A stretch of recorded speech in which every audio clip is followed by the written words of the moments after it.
Hello, everyone. This is Carlos Jimenez, your host, and today in the Adversity Diaries, we have straight out of Gainesville, Georgia, Sammy Simonton, blazing a trail in the shooting sports world.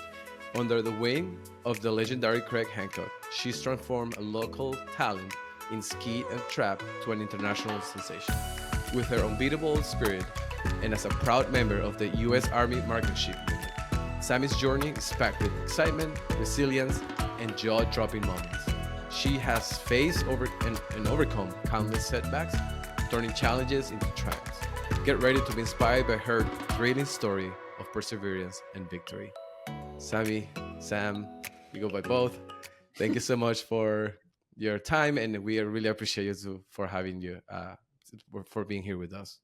Thanks for having me. I'm super excited. Thank you. So before we start, I have this new segment, okay? And I want you to partake on this. Basically, Okay. we have about 10 questions, and there are would you rather questions, okay? Very simple, straightforward. You've been in very high stakes situations, so I know you can do this one really easy, okay? Oh dear. Really? Ready? Yes. Okay. So, would you rather win an Olympic gold medal in your shooting event or set an unbreakable world record? Um, Probably Olympic gold. That's why I'm here. Nice. But Again, an just unbeatable world record would be nice too. I set the world record in 2019, but it got broken when I was in basic training, I believe. So knowing that it couldn't be topped would also be cool. But I'd have to say Olympic gold. did you when it happened when you did it? Did you know you did it? Did they tell you right away, or it's afterwards? How does it work? After I had complete, I didn't even know that was what I was doing. So it was actually at a World Cup in Mexico. I was really sick. I was throwing up and everything, and I didn't really know. I was just competing and focusing on that. And then they were like, "You just shot the world record," and I was like, "Okay, cool." And then I went and threw up in a trash can. So yeah, I think the Olympic gold would definitely mean more to me. Oh wow, that's incredible. Because um, can you tell me or tell us how do you set a world record? Like just basic for people, dummy shooting dumps for 101 here. Okay, I'll try to Yeah, make this short. yeah. So in my sport, international skeet, we shoot Hmm. qualification rounds of 25 targets. So one perfect round is 25 targets. So a perfect 25. And then in an Wow. international competition, we shoot 5 of those rounds. So that equates to 125 targets. At the time, in 2019, women had just recently, within the last year or two, at that time, had been allowed to shoot 125 targets in qualification versus the previous 75 targets. And at that time, I shot 123 out of 125 along with another girl from China. We both shot 123s out of 125. And that at the time became the new world record in 2019. Wow. So Okay. that's the qualification world record. So we have the qualification portion and then we have the finals portion of our competitions. And the final is out of a total score of 60 right now. I imagine it will change after this next Olympics in Paris next month, or at the end of this month. I guess it's already July. But yeah, those are the two opportunities we really have for world records. Cool. Thanks for that. I mean, I'm not an expert on your sport, but I appreciate it so much. Yeah. Next question. Would you rather train at your favorite shooting range with the average equipment or at an average range with the best equipment? Well, I guess it has to depend on like what is considered the best equipment because I love my Beretta DT11. So that's considered the best to me, but some people might consider it to be average. I'm not sure, but I would say definitely with the best equipment at a mediocre range. Okay. So okay, you can definitely use different weapons during the competition. Is that what you're saying? So everybody, just kind of like how I may drive a Toyota 4Runner and you might drive like a Ford F-150. Like that's Hmm. all a matter of personal preference. So we have three big kind of arms makers in our sport, or really just shotgun sports in general, and that's Krieghoff, Hmm. Perazzi, and Beretta. And then they have different like models of those guns. I personally shoot a Beretta DT11, and that's what I like you don't get to change in the middle of competition, and realistically you wouldn't want to. It's kind of like when you drive your car and then you go get in a rental car and it's like, oh, the light thing is on the other side and the windshield wipers are on the other. It's kind of like that. You like what you like and you stick with that, and then it's fit to you. So we can kind of notice the different weights of ounces in our hands and the balance of the gun. So you really want it to stay the same. So the equipment is very important. Makes sense. And by the way, for the record, I'm more of a Cybertruck kind of person. Okay, okay. Sorry. Just kidding. Would you rather have a perfect shooting technique but average physical fitness? I think I know the answer for this one. Or incredible fitness but average shooting technique? Well, I mean, I have to have excellent shooting technique, right? I mean, but I think both of which are very, very important. Physical training is important. Granted, it's not a super important part of my sport. Next question. Would you rather compete in the most prestigious shooting events around the world but never win, or win every local competition you enter? Ugh. I mean, you always want to win, but I think it's always against the best in the world that you want to do well against. So I guess I would have to pick the most prestigious. Yeah. We can scratch that question. That's a lame question there. I don't know how Yeah, to slip on I mean, I feel like it's it. a little bit of both that I want, but can't. I know. That's why it's would you Yeah, rather. exactly. Would you rather face the toughest competitors in every shooting match, or have an easier path to the finals? I mean, as an American, we have the best team in the world, so I compete against them every competition. So yeah, pick that one, the hard one. That's so interesting. So when you say that, that means that you literally train daily with them, Well, against we them, can like, we can train all over the world or all over the country. Like oh, we're dispersed, but when we compete either in domestic or international competitions, the Americans are by far expected to do the best, I think. interesting. Wow. Would you rather be known for your incredible performances in the toughest shooting conditions, or for your consistency in perfect conditions? Probably in the toughest conditions. Everybody like the underdog kind of mentality. I don't know, like make it work when it's hard. Do you have a memory of that? Is there anything? Because Yeah, there are a lot of difficult things I had to work through. I mean, for instance, that world record that I shot, I was really sick, and there are some people that probably would have withdrawn from the competition because I was incredibly sick. But I chose not to, and I competed, and it meant a lot to me. It was my first international final, and I was 19 years old. That was pretty cool. Last year, uh, there was a lawsuit that I was involved in. It was a Section 9 of the Ted Stevens Amateur Sports Act. It was filed against the organization USA Shooting. And I was the most affected athlete in that Section 9. And it was going on. I'd found out about it right before we went to a World Cup in Italy. And I shot a world class score and medaled there. And that was the individual that had filed that Section 9 lawsuit was actually there at the competition, an American. And being face to face with that every day and having to deal with that adversity was also, yeah, that was pretty tough. But I'm pretty proud of myself for handling it the way I did. what? Give me a little like information about what does it mean, the Section 9? What does that exactly mean? Can you So tell the us? U.S. Olympic Committee, they like operate under the Ted Stevens Amateur Sports Act, and so there's different sections of that act. Section 9 is the right to compete in a protected competition. So a protected competition would be like Pan American Games, World Championships. I think any spot where a quota is available for the country to earn, or the Olympic Games. And at the time with our selection procedure, we were awarding additional points to add to your Olympic qualification score based on international performance at the World Championships.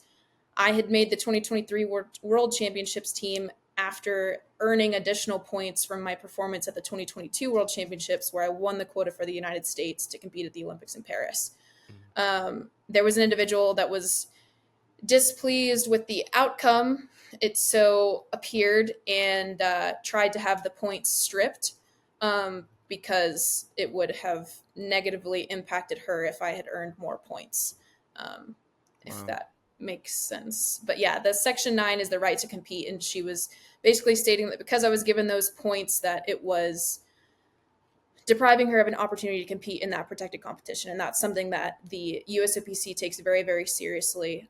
It was a 19.5 hour arbitration. So sport law goes through arbitration. We all had to have attorneys. It was a big, big deal. And it was not Wow. a lot of fun. Did you have a hunch on the outcome? Do you ever think that it was going to be positive, or you had doubts? So we won. So I got to keep my spot on the 2023 World Championships to go to Azerbaijan. I was incredibly terrified that it was not going to go that way. You never know. I remember hearing about it. I was actually here in Colorado. I was here visiting for a friend's wedding, and I had gone into the USA Shooting Building just to say hi and bye to someone who was like leaving the organization, and just say, hey, thanks for everything you've done while you've been here. And it was dropped on me like a bomb, and I was like, oh my gosh, my Olympic dream is being taken away from me. I have no control over this. I happened to meet a super great attorney by thanks of my mother. She found him, and he was absolutely incredible. He represents a lot of national governing bodies and some athletes. And yeah, I was terrified the whole time. I was absolutely terrified because you Wow. never know. And sometimes there are individuals within the organization. We like to think that sport and the organizations that govern sport are truly objective, but that's not really the case. There is a little bit of politics involved. And so it was definitely tough. And I definitely felt like I was incredibly alone in that venture, because as the individual who was going to be most negatively impacted by the change of outcome, didn't Mhm. feel like I had a whole lot of support from my teammates or competitors within the United States. And that was, it was a really tough situation to be in. But again, that's sport. And I was so, I cannot articulate to you how scared I was that it was not going to turn out my way. But I was very fortunate that it did. Wow.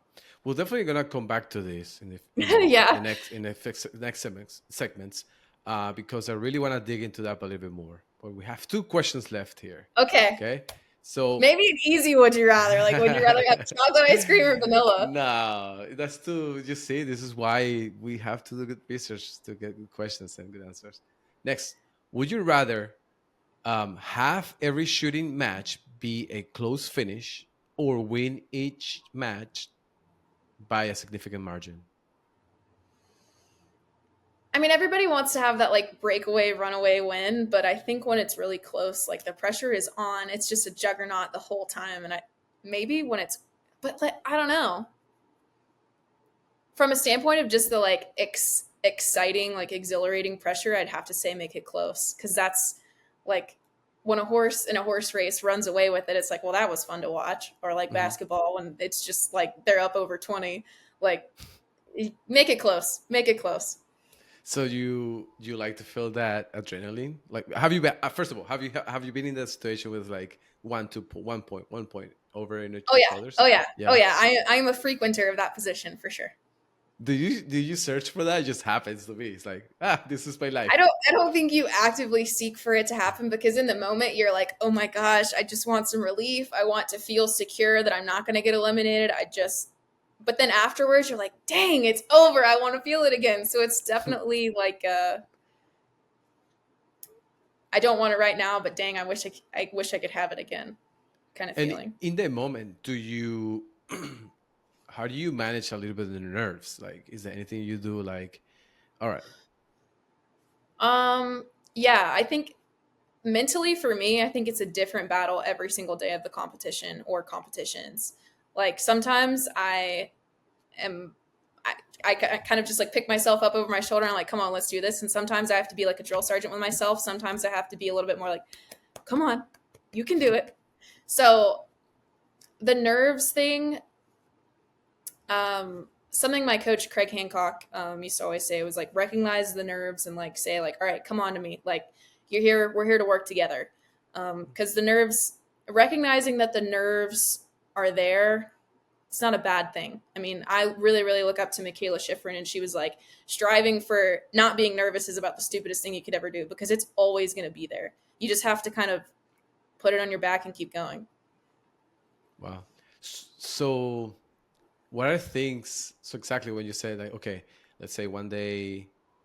Okay, first question: why do you feel like it changes that sensation, that feeling?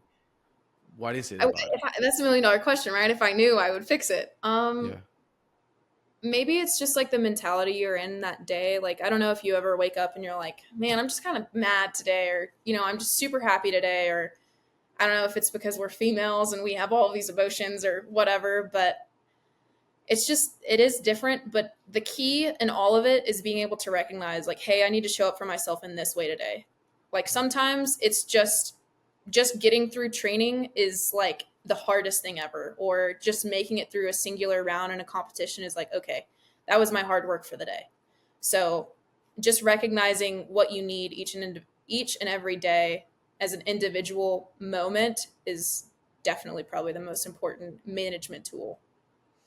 Interesting. Definitely gonna go back to that. But the next question: would you rather be remembered as a pioneer who changed the sport of shooting, or as the greatest competitor who ever lived in shooting? Probably a pioneer, I guess.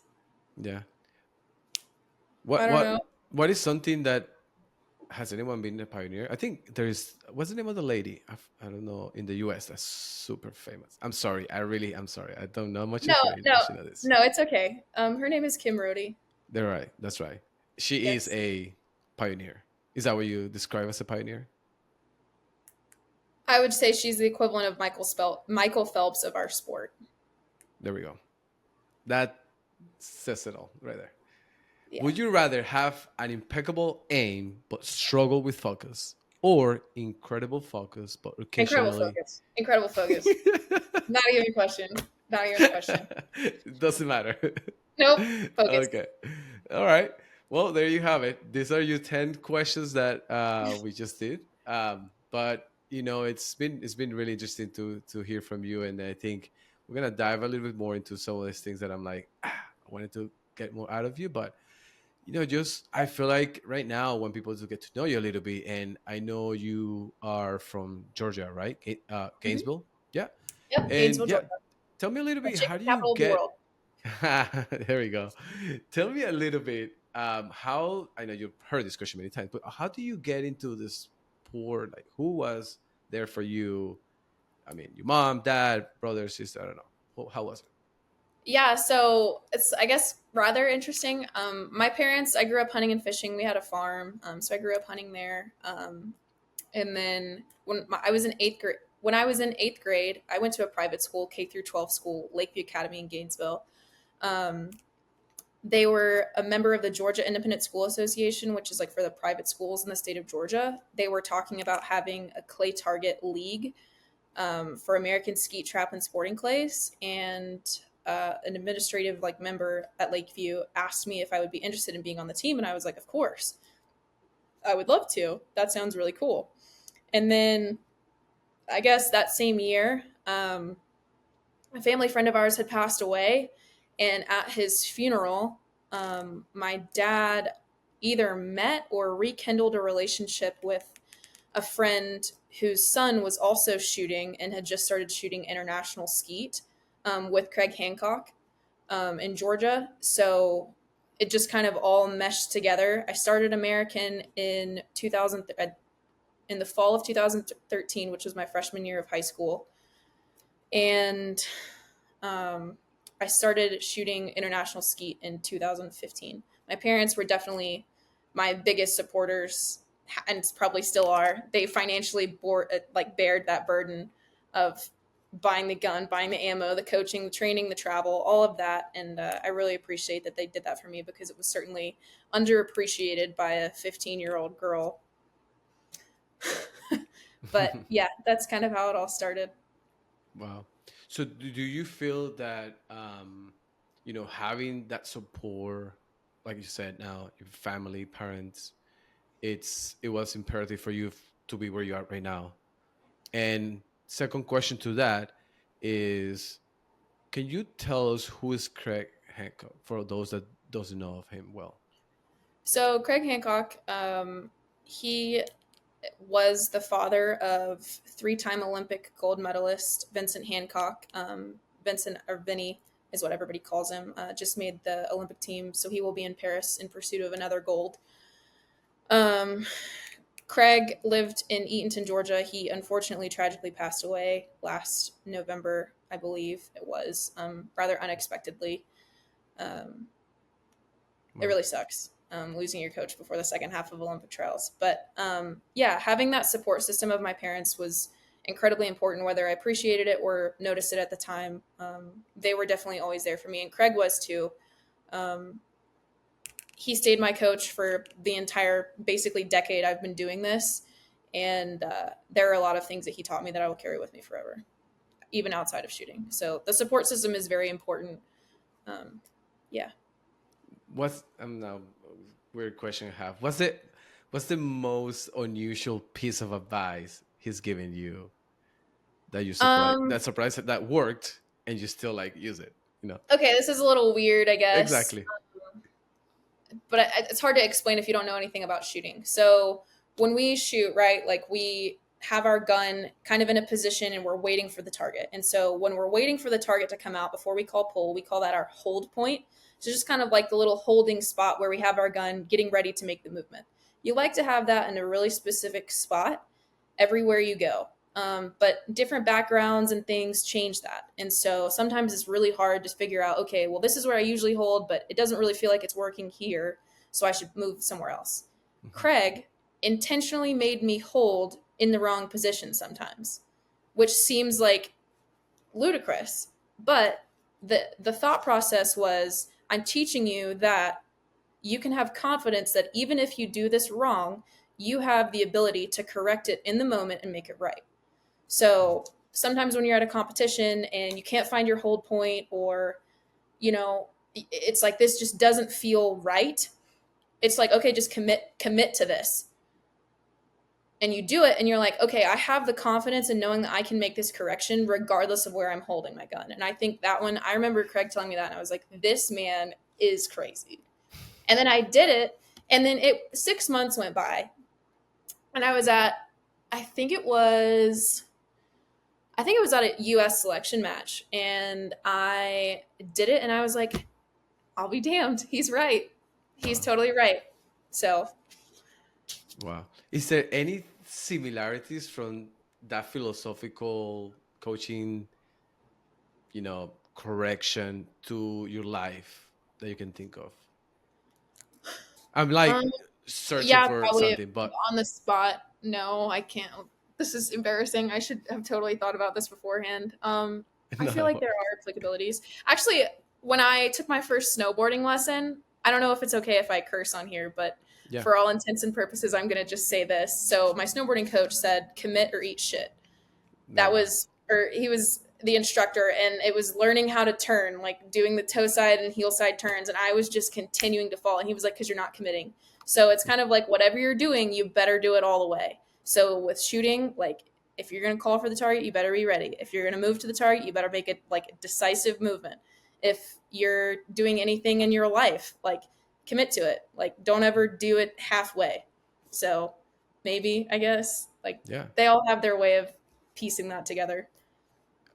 How's your snowboarding skills now? Oh my gosh, I haven't been since I joined the Army, so it's been 2 years. So 2 seasons without going for snowboarding. Yeah, I know. My snowboard's hanging on the wall in my apartment, but maybe one day, maybe this season I'll go, because it's like the off year. There we go. So you've come a long way from Gainesville, Georgia, right?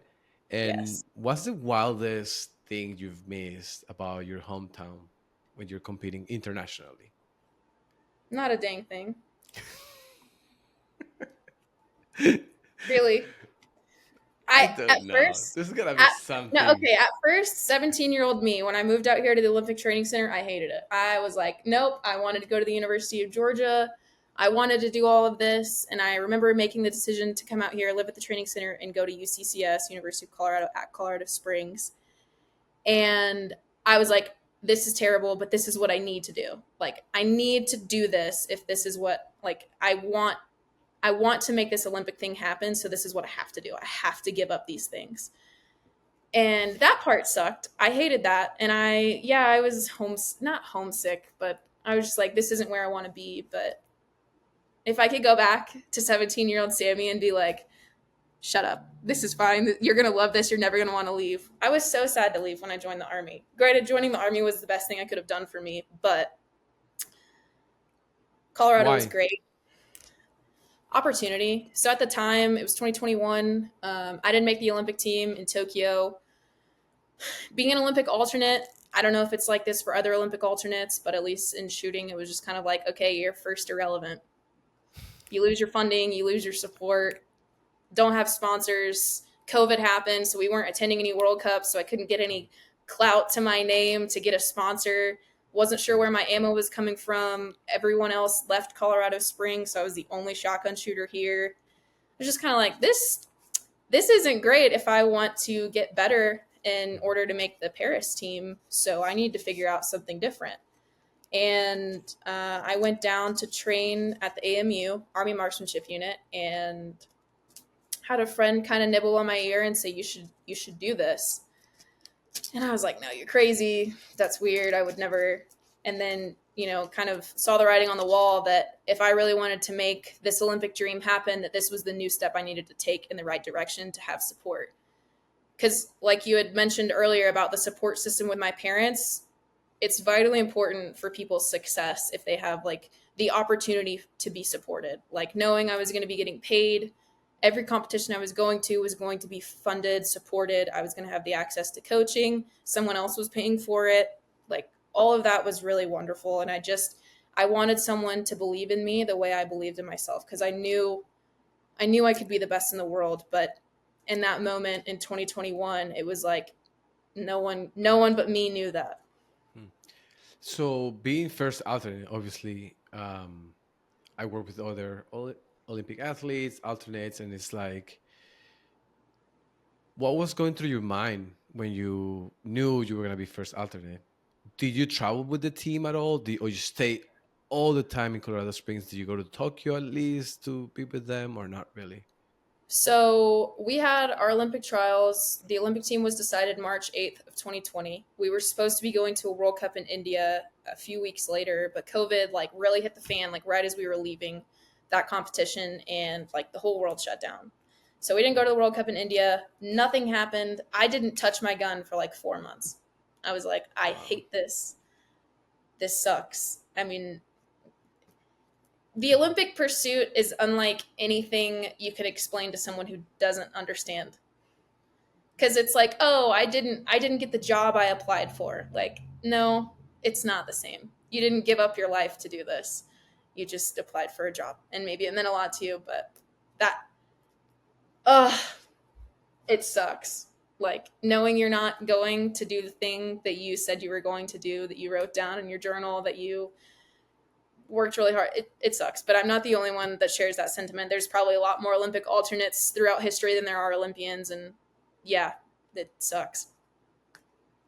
And what are things that you've done since then to cope with toughest losses like that, that you didn't meet your expectations? So in 2020, I didn't touch my gun for a long time. I didn't want to. It was just kind of like sometimes it's easy to hate the thing that let you down, like the sport you love, the thing you wanted to be really great at. It's really hard. I remember coining March 8th, 2020 as the hardest day of my life. My parents will tell you it was probably hard for them too, because I was an absolute raging witch to them. Hmm. I was really mean and hateful because I was so angry. In 2021, I just kind of lived like a normal 21-year-old college student for the rest of the year. Or 2020, sorry. Yeah. And most of 2021 as well. I just kind of was like, I'm just going to be a normal person. I'm going to do this, but I'm going to live like me first. And that, it was actually really nice. I would say the 6 months before I joined the Army, like the last 6 months of 2021, were probably some of the best moments of my life up to this point, I guess. Um, Interesting.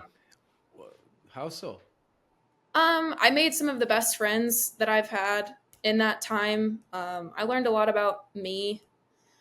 I joined the Army. That was exciting. something new, something different. I do think I really like change. Granted, I hate change, but I also love change as well. I'm trying to think of like a specific coping mechanism. I think something we often tend to do as people is try to avoid the disappointment and like just feeling the feelings, as like lame as that sounds, but it truly is. That's, you have to feel the feelings. You can't avoid them. You can't hide it. You can't go do something else. You just have to sit with it. And it's uncomfortable to sit with your feelings and understand, like, yeah, this is not fun, but it's a part of life. Like I had said earlier, like, it's sport. If it was guaranteed, why would we even do it? Um, I think Do you, also, yeah. go ahead, sorry. No, no, finish you what you were saying. Um, I think also recognizing that you're a member of this society, like outside of your sport, is super important. Like, okay, do something else. Like, I have a sports psychologist that had told me there was a study, I believe it was done in the 90s, that it was like these multiple time either Olympic gold medalists or world champions, like what was the common denominator between those people? And I mean, that's a teeny tiny population to sample from, but he said that the overall continuity between them was that they all had something else going on in their life, whether they had kids or were pursuing a degree or did something else. Like there was some other thing that made them feel like they had meaning in their life outside from sport. Um, so I think that's another important thing that I'm trying to lean into right now after not having made the Paris team, is like remembering, okay, there are other facets of my life that I'm really good at. And then I also have to remember, like, my friends. My friends aren't friends with me just because I'm some really good shooter on an international stage. My friends are friends with me because we worked lifeguard shifts together at the downtown pool with the smelly old people, or because we met each other at school and did Gen Chem 2 together with like a crazy professor. Like those are why they're friends with me. Like not because of my accolades and my sport. That doesn't really register as why we're friends. And I think I really have to remember that. As everyone should. Like you're more than just your sport. And do you feel that now shifting to your mentality, things are easier for you cope when having difficulties or setbacks in the sport, or you still have to go through the same process and quicker, faster, not really, it's the same? Um, I think my experience in being the alternate this time and last time are similar and different. Being in the army, it was really hard at first. Like I Yeah, talk remember. to me about that experience. I'm really curious. Well, so being in the Army Marksmanship Unit, it was like, all right, I'm signing on this dotted line. I'm being a member of the United States Army. I've always wanted to. But like the reason I was placed in the Army Marksmanship Unit was to go win gold at the Olympics in Paris. That was what I had told myself. My leadership will say, no, that's not quite what you were here for. But that was my envision, or what I envisioned for myself for the last 2 years. And then walking into work on March 19th of this year was like, well, why the heck am I here? I didn't do the thing I came here to do. Like, what am I supposed to do for the rest of the year, for the rest of my time in the Army, if I failed to do my job? Like, that's been a really difficult thing for me to deal with, because I just feel like I did fail. I did fail to achieve the thing that I had aspired to do. I'm still learning to deal with it right now. Um, but there are other ways that are successful. I think in my pursuit of this Olympic quad and making this Paris Olympic team, I had a lot of success that I didn't really acknowledge for myself. And I honestly think it might be a quote from Herb Brooks that's actually in the DFAC, or the CAF, at the Olympic Training Center. It's basically saying, excuse my paraphrasing, but it's like you have to acknowledge not just your failures, but also your successes. And I think in the last 2 years, I've significantly failed to acknowledge the successes I've had. I mean, I earned 5 international medals, 1 gold, 2 silver, 2 bronze on an international stage since joining the Army. Mhm. That's pretty dang good. I'm the highest ranked American in the Olympic qualification rankings still, Wow. but I will not be in attendance at the Olympic Games. So, yeah, Hmm. sometimes it just sucks, but yeah, I do have to acknowledge that I'm pretty good at what I do, and I think I failed to do that, and I failed to kind of reward myself for my good performances I've had.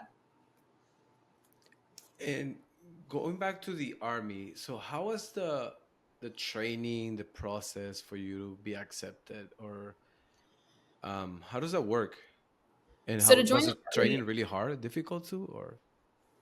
so to join the Army Marksmanship Unit, it was kind of like a mutual like recruitment thing. I had Mm, gone down there, not really interested in joining the Army. I was just training with at the time Lieutenant. I think she's captain now, Amber English. I was training down there with her before the Tokyo Games, um, and I had kind of expressed interest when I was there, or I think I definitely had, and they were interested in me because they're always interested in hiring females because the Army Marksmanship Unit is pretty heavily slated with males um, in the Olympic disciplines. And it was kind of like, yeah, I want to do that. And then you get something called an LOA, which is a letter of acceptance. That's basically the command says, hey, we want this individual to be a part of our unit. So then you do that and you do the same thing that every other person joining the Army does. Granted, you have this little piece of paper that goes on top of everything else. You have to go to a recruiting station, talk to a recruiter, answer the bajillion yes or no questions. Fortunately, I had a really good recruiter. Shout out Philip Gardner. Um, then you go to MEPS, which is the military entrance processing station. You have to do the duck walk. You do all the same things everybody else does. Go through 10 weeks of basic training, and then you go through AIT, which is so AIT stands for Advanced Individual Training, which is like your job specific training in the Army. So everyone has to choose an MOS or be assigned an MOS, which is military occupational specialty. For me, I chose to be a medic, which is a 68 whiskey. So it's like healthcare specialist or combat medic specialist. cool. So went to basic training at Fort Sill in Oklahoma for 10 weeks. Um, don't really talk about being in the AMU. You just do the thing like everybody else. And then I went to AIT. I had learned about something called the ACASP program or Army Civilian Acquired Skills Program. I remember that acronym. Um, Hmm. and I had already had my EMT basic. So being a medic, I got to shorten my training of AIT from 16 to 9 weeks. So I had like 19 weeks and a few days of training. And then I graduated AIT on June 17th, 2022, and then flew straight to Fort Benning, Georgia. At the time, it's been renamed as Fort Moore. And yeah, I started work. Wow, that was fast, no? It was like sign So and then. January 24th to June 17th, I was in training and didn't touch my gun, didn't do anything. And then I made the 2022 World Championship team a month and a half later. Hmm. So Maybe it you was don't have to touch your gun for a while, then just go no, compete. I was training really hard and I was mentally thinking about it all of the time. I remember being on fire guard, which is something they make you do. All of my army people listening to this will know exactly what fire guard is or CQ. And I remember sitting there and I was writing out a training plan for myself. As soon as I could touch my gun, this is what I was going to do. And then organizing, like, okay, if I'm going to be able to train with my coach on these days, this is what I'm going to do. So it was definitely a very, very, very thought out process for several years. Wow. Yeah, speaking of your training, I know, when you were at the Olympic Training Center, when I was there, um, people might think that even though you're a shooting athlete, you only just do that and that's it. But that's not right. You do other things like Yeah. any other athlete will do, right? Can you talk to us about that? What are the pillars of your training besides shooting? Well, I think being in the army too now, like PT is pretty important. So physical training, being in the gym, I don't know. I try to do everything in life, like go to school, have a job, do something else, have fun, be normal, shooting, like all of the things. I guess PT is probably the most important. I think I interacted with you more in the gym than anywhere else while we were at the training center together. So you have access to, do you learn from like nutritionists? Do you, Yeah, yeah. um, So we do have access to sport nutrition. I think we're all assigned based on our high performance group or just by the national governing body. USA Shooting has a nutritionist that's assigned to them through USOPC. We have a strength coach. We also get in contact with like mental health or sports psychology. So those are three important facets of what we have the opportunity to do. I'm not sure if all of my teammates partake of those opportunities, but I certainly will. I kind of like the Kobe mentality that he had, where he showed up in the gym like 2 hours before anybody else and was like, I just want you to know that I'm always willing to work harder than you. And so I kind of adopted the mentality of like leaving no stone unturned. Like, I want to pursue everything. If I can get myself better 1% or a tenth of a percent, like, I'm going to try to do it today. Cool. I wanna show this picture to you, and when we were doing some research about you and your story, there's a common picture of you. Oh no. It's not as bad as you think, but you Oh, always, I would say always, but you are seeking this type of adventure, which is, yes. can you tell the audience and the listeners what are you what are we seeing here? So this was me fishing with my dad, actually, at 11 Mile Canyon. I'm actually thinking I'm going fishing there tomorrow, either there or Dreamstream. Um, Mhm. Cool. Fishing has always been something I've done with my dad. My favorite memory with my dad is probably bone fishing in Mexico. I don't I don't know if it's even the fishing I like so much. It's just it's difficult. It's finesse. Like, it parallels my sport in a way, I guess, because it's finesse, not force. You can't push your way through it. You just sometimes the fish just aren't biting. Um, it's also really pretty to just be there and be, with nature. Is I guess, lame as that sounds, just being there and doing things that I'm not really good at. My dad's certainly better. My dad is like dadgum Ernest Hemingway, but yeah, I do a lot of fishing. I enjoy it. Well, I don't do it anymore as much, but I try to. I need to make it more of a priority because it does make me happy. But do you feel like that experience with with nature, or as lame as it sound, and with your dad, does that help you stay out of your sport? Like, takes you out of the everyday routine? Like, well, how does that help you personally, you think? Yeah, I think a lot of, I guess, high performing people probably run at a really, really fast pace all through life. And I think fishing is like a forced slowdown. It's kind of like an intentional zone to run, like time goes by incredibly slow. um, I think that's very true. It does kind of take you away from the sport, or at least it's kind of like a me time thing where it's just you and your thoughts. Like, there's really nothing else going on, and there's a lot to think about, a lot to talk to yourself about and kind of process. Because I think, always having access to our phone or our computer, or just everything, we're so just inundated with all of this information and constantly thinking about things. And I remember deactivating my Instagram after not making the Olympic team because I was like, I just don't want to see everybody be happy. And I think being able to truly step away, like, there's no service in a canyon like that. It's really pretty, it's breathtaking, and just allowing yourself that mental peace is, yeah, it totally takes you away. And I'm excited to go tomorrow. That's cool. Excited for you. So, so I want you to kind of turn this into kind of like an advice for a person like me that's gonna go to the office tomorrow, right? And I have a very challenging and difficult meeting that I'm gonna attend to. Okay. Um, so I'm gonna put it this way. So, what's your pre-competition ritual, right? Like, do you have anything?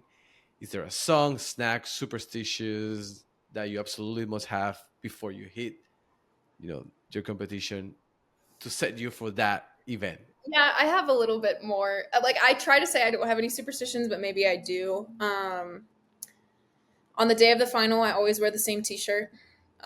It's a white Shotgun Sports Plus T-shirt. It's basically me saying it was my first coach, Donnie Roth. That's his like shooting sports company, coaching company, and it's kind of like, don't forget who brought you to the dance. Like, he was like my one of my first coaches that I ever had, and he sent me a new shirt, and I was like, I'm gonna have to wear it like 15 days in a row so I can like break it in. I don't know if this might need to be cut out, but I always wear red underwear when I compete because red is a power color. Craig always told us to wear red, and that was like our little joke. We'd be like, "You wearing your red today?"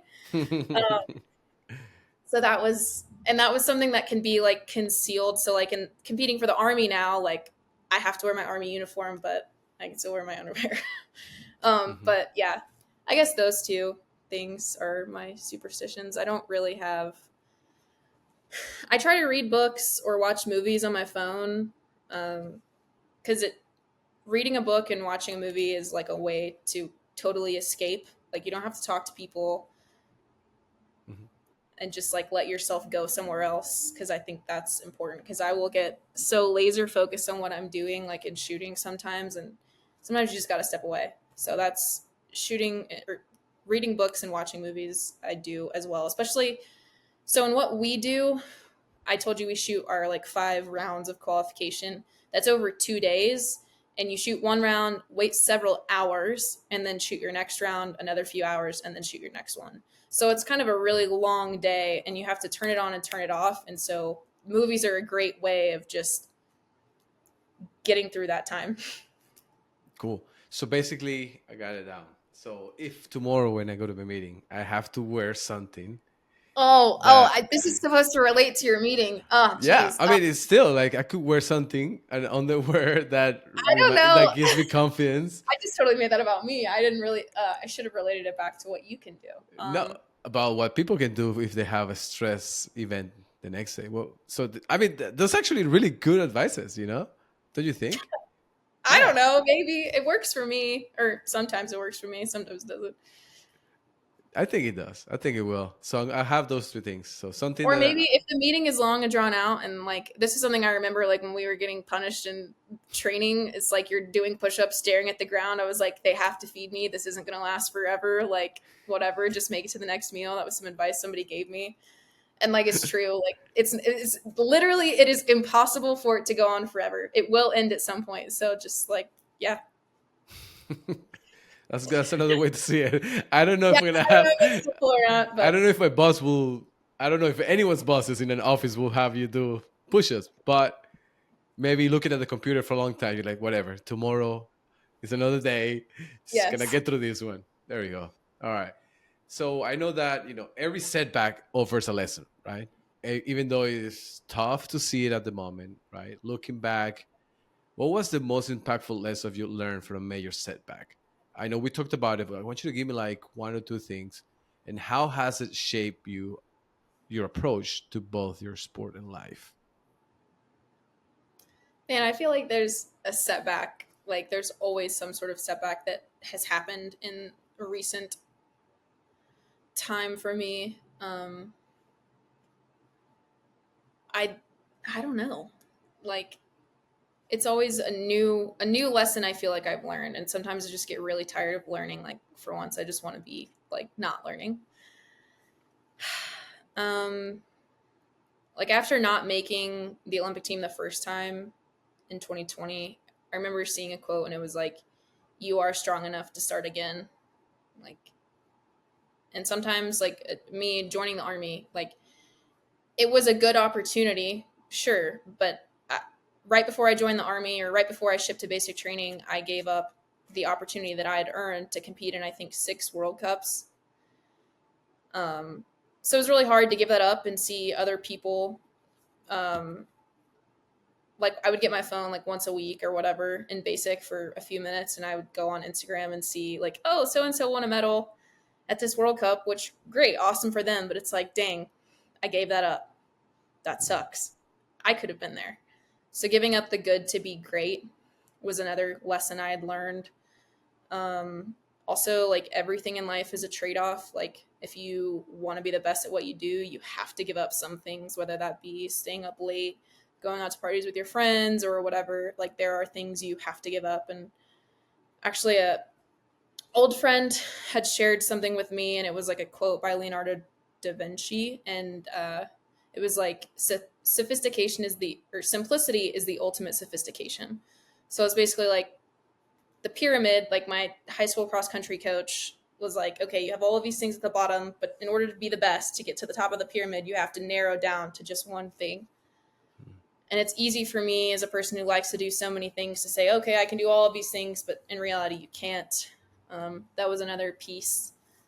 The Section 9 thing, it just kind of put something in my back pocket that it's like I've dealt with more adversity than literally anyone I'm competing against in the United States. Like no one had to sit in a hot seat thinking that their dream was being taken away from them like I did. My coach unfortunately passing away, Hmm. that sucks. You kind of feel like you're in free fall. You don't have your person to talk to anymore, person that understands you and your game, because he was there for almost a decade of my life. Wow. You learn to be self-reliant. I think I learned a lot about people, especially through the Section 9. I felt very, very incredibly alone. Um, just Really? because, yeah. How Well, so? it You was really felt hard. like, yeah. It was really hard to get people to speak on behalf of me and my side. They were like, "Oh, I don't want to get involved. We support you. We support you. Yeah, no, we're on your side, but we're not going to speak up because we don't want to tarnish, or whatever." And I mean, understandably so. Like I'm not saying, screw them or whatever. I understand you want to protect your position, but it also makes the guy standing there alone just feel really alone. And so I learned like maybe it's more about relying on myself than trying to find um, support in other people. Not that I'm a Scrooge or like a hermit crab, but I think it's the person you look at in the mirror every day that's going to show up for you, and you got to show up for you. Yeah. That's very insightful information. Thank you for that, Sam. Really, like, um, very thoughtful. Um, yeah. I mean, I don't have words to describe that, but I can feel what you're telling me, especially with the Section 9. That was really challenging, and you felt alone, Yeah, and you felt that, all the people that you thought were there for you, when you look around, you were by yourself. yeah. And it's not their fault. It's not like I'm not trying to tarnish anyone in the community or whatever, but like being that person in that position, I don't think I would wish that on anyone, but I had to learn like through that adversity that I also gained something that no one else in the community has. I was in that seat and I had to deal with it. I've had a lot of hardship through that and dealing with that and being almost ostracized. And like, there were other people that it was like, because of you, this is a problem. Like, I didn't ask for the points. I didn't like give them to myself. I earned them as I had, like, as the procedure had been written. So, yeah, sorry, beating a dead horse. It was just a really intense learning experience for me, but I don't think I would take it back. Granted, it was a crappy month and a half of my life to be followed up by some more adversity, but it was I'm glad I was able to take a lot of positives away from it. And yeah. Do you still today work with a sports psych, or not really? You don't have a mental I no, coach? absolutely I do. Granted, I haven't talked to her in like a month. Mhm. Um, but yeah, no. I'm a religious sports psych person. I hate that maybe there's a like when I tell people, yeah, I talked to somebody, they're like, "What?" Like, yeah, I am that crazy. But no, like having someone to help you understand why you think the way you think, or just to tell you like, hey, get over it, like that's important. And I love my sports psychs. Like they're incredible people, and they've helped me a lot, helped me navigate being a human and dealing with like normal 24-year-old girl things, and then also dealing with like elite international sport things as well. And I seeing someone since I was 17 in the sports psych realm, I think has helped me markedly. And I cannot imagine where I would be if I had not had that opportunity to speak to people to learn about myself. Yeah, I'm really, no, especially now, I think people are very open to talk about mental health completely. They're not shying away from it. From my experience, right? I'm speaking from my experience. And it's easier now, right? There's some apps out there that people can download and buy a membership, or like, there's something called Better Help or Headspace, Yeah. these different Headspace, companies. I think actually like we get a paid for subscription to Headspace through USOPC, which is pretty cool. But that's like more like a guided mindfulness kind of thing. But yes, I do use that. Which you do guided Yeah, mindfulness. Headspace, yeah, for You sure. do it. Oh, So, nice. oh my gosh, sometimes it's so incredibly difficult, but it's really good. The challenge is helpful. That's so cool. And it's Well, also harder to do. This is something that my sports psychologist actually said, because it's not like, okay, you go to the gym and you like lift for 2 months and you're like, okay, I can visibly see a difference. There is a tangible change or an observable change. But doing mindfulness is not. So it doesn't really feel rewarding. It's not like, wow, I just got a serotonin boost from that, or, whatever. Like, it's like, dang. But the thing is, when you put the work in training, you can rely on it in like a competition, like when you need to. Like, you have to show up for yourself when it doesn't feel great, to show up for yourself when you really need yourself to show up. So I I'm like all that. for space and mindfulness and sports psych. So, looking ahead, what's the next big challenge you're excited to tackle? And if you could choose any superpower to help you with that, what would it be? The next biggest challenge, I think I'm trying to switch my perspective from that. I think I've always looked at, all right, what's the next thing, next thing, Mm, next thing, next thing. And that's been my coping mechanism. Like, not making the Olympic team. Within 24 hours, I had written out a plan for the next 4 years. wow. Probably not the right thing to do in that moment, but that's been my coping mechanism, is planning for the future. And I think that's not necessarily the most helpful thing. I think I need to focus more on being in this moment that I'm in right now and what I can do to set myself up best for tomorrow. Do something that tomorrow me will thank me for. Not me in 4 years, not me in 10 years, not me in next year. What is tomorrow me going to thank me for today? Like, what can I do today in this moment, be in this moment, and make me happy? Because looking so far forward, as I did when I joined the Army to make the Paris Olympic team, every little small success I had was like, okay, this was just a step. I don't care. This was just a step. I didn't really reward myself for winning the quota, for winning gold in Cairo, for getting a silver medal in the middle of a lawsuit, like for dealing with the loss of my coach and coming back and shooting well. Like, there are a lot of things that I wish I should have patted myself on the back for in the last 2.5 years that I didn't. So I think in the next 4 years of me pursuing LA in 2028, I think I should reward myself for the little wins and be in the moment today. But the superpower thing, I don't know. I mean, I'd like to, peer into the future and say, oh, yep, I am going to win gold in LA. Like, yep.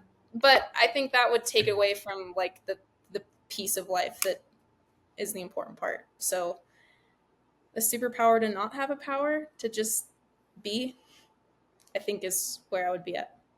Awesome. Now, the last two questions I'm going to ask you is usually to wrap it up. And Okay. the first question is, what would you want people to remember you when you retire from your sport?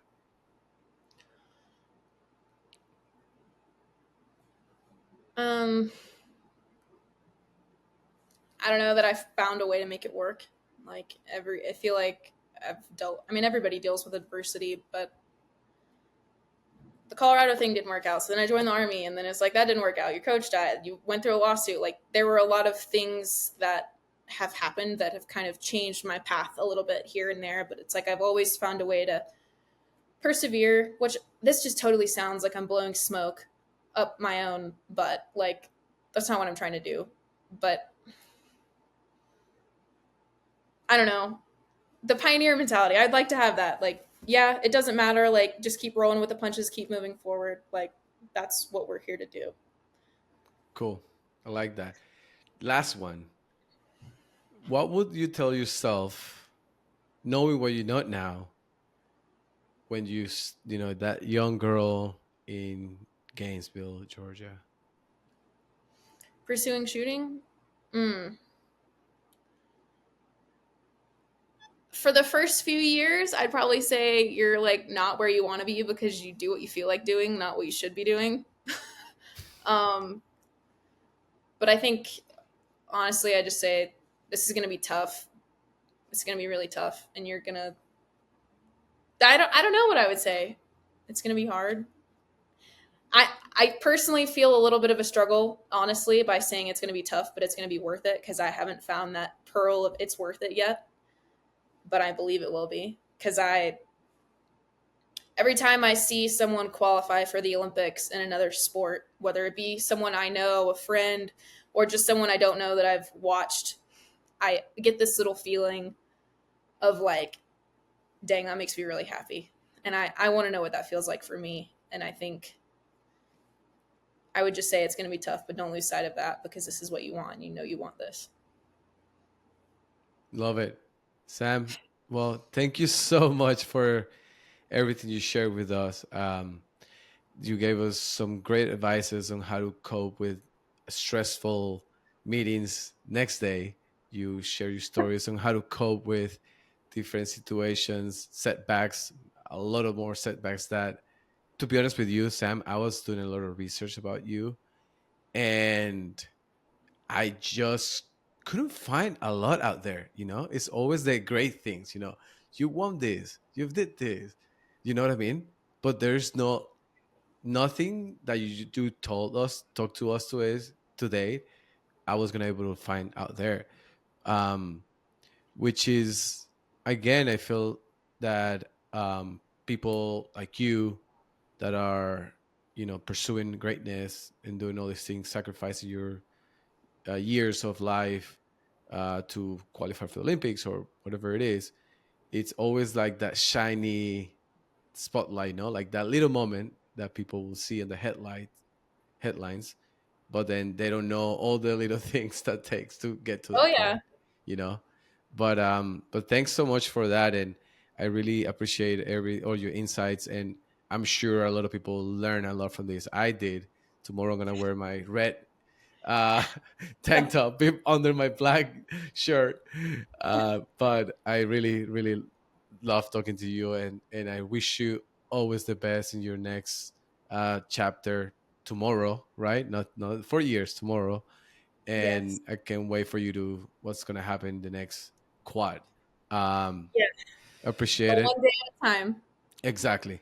Appreciate your time and thank you so Thank much. you. Muchas gracias. Muchas gracias.